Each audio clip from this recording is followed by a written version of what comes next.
La croissance verte, en France, c'est surtout des factures plus lourdes et des services plus fragiles.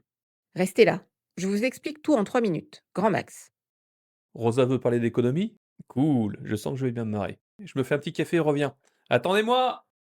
Oui, c'est ça, va, et laisse les grands parler entre eux. Merci. À nous, on parle d'effondrement économique. Moi, je vois surtout un effondrement social. Les salaires stagnent, les prix grimpent, les services publics tiennent avec du scotch. Les gens encaissent tout, sans vrai soutien. On présente ça comme une fatalité. C'est juste un mauvais choix politique, répété depuis des années.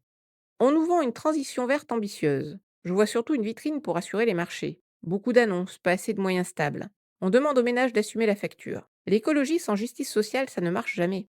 On bat des records de dette et de déficit. Pas pour l'école, pas pour l'hôpital. On bat ces records pour offrir des allègements fiscaux aux plus riches. On fait croire que la rigueur protège le pays. Elle protège surtout ceux qui n'en ont jamais besoin.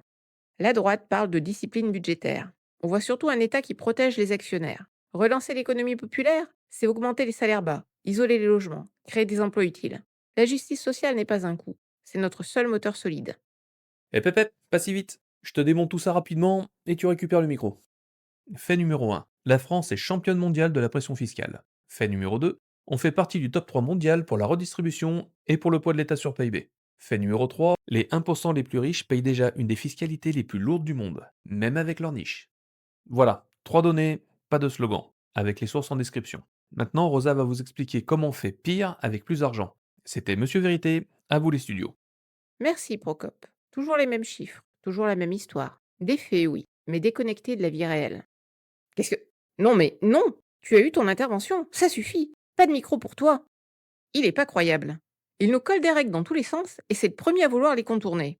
Bref, reprenons. La pression fiscale la plus forte, d'accord. Sauf que ce sont les ménages moyens qui portent l'effort, pas les grandes fortunes. La redistribution la plus large, oui. Ça tient surtout parce que nos services publics se battent chaque jour pour survivre. Et la fiscalité des 1%? Elle semble lourde quand on oublie les paradis fiscaux, l'optimisation géante et les dividendes records. Là, étrangement, tes chiffres deviennent très timides.